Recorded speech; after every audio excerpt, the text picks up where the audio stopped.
Locked in. Yeah, we coming.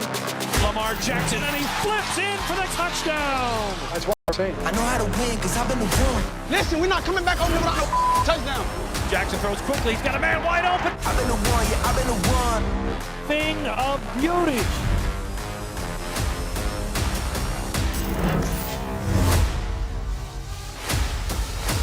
The entire football world continues to talk about Lamar Jackson just one day after the franchise tag deadline. We're going to dive into that plenty today on NFL Live. Here's our crew. You recognize them already. On the left, Ryan Clark. On the right, Adam Schefter. I'm Field Yates. Keyshawn Johnson will be joining us in just a little bit. But we are off and running with the Lamar latest, as after the former NFL MVP received the non-exclusive franchise tag from Baltimore on Tuesday, the door is now open for another team to potentially offer him a contract.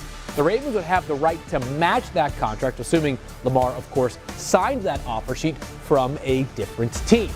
He's had an historic start to his career. Back in 2019, Jackson became the youngest quarterback in NFL history to win MVP, when he also became the first player in NFL history to have at least 30 passing touchdowns and 1,000 rushing yards in a single season.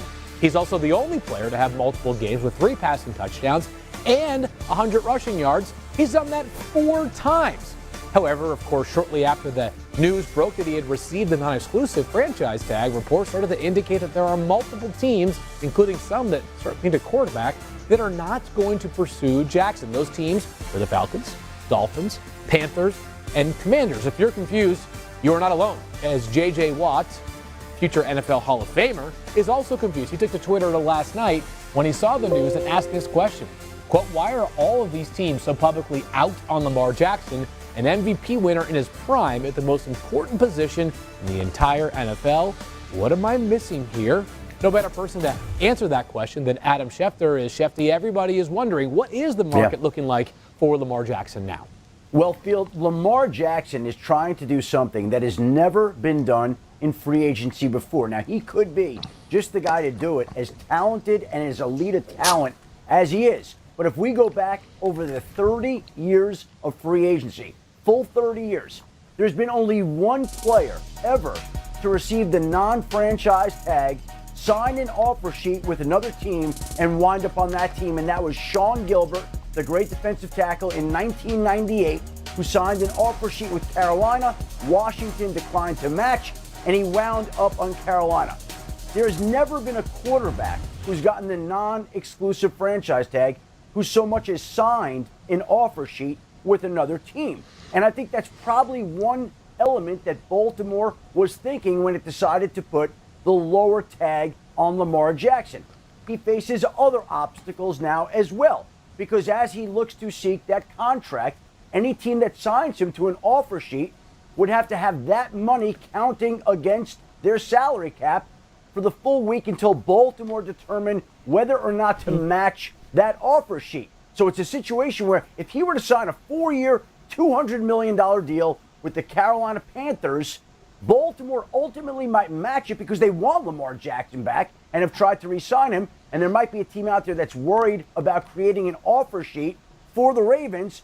But in the interim, that money would have to be free on their cap and would count against their cap, which could take up their cap for the first 7 days of free agency if that's when they decided to act. And the other issue that he'll have to overcome is it's one thing to do a deal with a team when you're trying to get that done and you're not using an agent. Look, most people could essentially compare contracts and come up with something that's fair value. But now we've entered into a different realm. Now, Lamar Jackson needs to be on the phone every day with general managers and owners of other teams when some of them might not know how to reach him. And the process becomes a lot more challenging when you're acting as your own agent while you're trying to be the quarterback of the Baltimore Ravens. Yes, for 2 years, Lamar was working on the deal with Baltimore, and he could get that done, no problem. But now he's by himself with his mother, and they have to find a way to talk to, let's just say, David Tepper or Arthur Blank or Daniel Snyder or whoever it may be that would be signing off on a huge deal. So there are a lot of obstacles that he will have to overcome. He is an unbelievable quarterback. There are many teams that could use him. But I think teams obviously would have a question about whether they would be creating an offer sheet that Baltimore would match, or whether it would be a situation where they would get him, tie up their cap. There's a lot of questions to answer, but Lamar Jackson now will have to figure them out as he attempts to get that fully guaranteed contract that a lot of people believe he deserves. A ton of very valuable and important context right there, Schefter. I'll ask you, RC, though, what do you think about teams within what seemed like hours of the news coming out yesterday that Lamar Jackson had received a non-exclusive franchise tag, declaring themselves out? Okay, I'm going to get to that. Listening to Adam Schefter kind of go through the details of the non-exclusive tag, I'm starting to see more and more why Baltimore opted to play it that way. To know that no quarterback has ever left his team, to understand that you're basically and essentially handicapping a team for the first week of free agency when in truth, they may never even get Lamar because you can match it. What team is going to be willing to have themselves in free agent purgatory waiting on Lamar Jackson in a situation where you might not even get him? Now, let me talk a little bit about these teams being public. Let's think about the draft. Let's think about any situation where teams are working on getting with players or becoming better. Nobody publicly says anything. Right? They hold things close to the vest. They try to make sure that you don't know, maybe we are going to try and get this quarterback, or maybe we are going to bring him in. Maybe we are looking at this guy in the draft or free agency. But now all of a sudden with Lamar Jackson, we all want to get the megaphone and say, hey, guess what? We don't want him. You know what? When Carson Wentz was on the market last year, we went and we traded for him, Washington. But hell no, we don't want Lamar. Carolina, Atlanta, when Deshaun Watson was available, hell, we wanted him. But Lamar Jackson, hell no. Why all of a sudden are all these teams who need quarterbacks trying to make it public that they don't want Lamar Jackson? Yeah. Because at the Combine, Baltimore talked to him, and they already knew that they didn't want Lamar Jackson because it's collusion. It's the way it works. It's why the NFLPA sued after the 2011 lockout. This is part of it.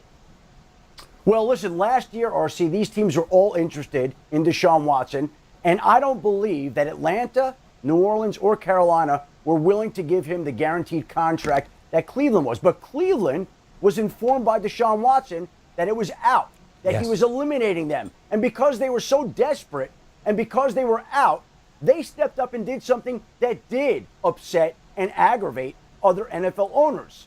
So there's no question about that. But this is also a case where I laid out all those obstacles. Here's one other obstacle. There are teams at the top of the draft that we all agree could use Lamar Jackson and his services.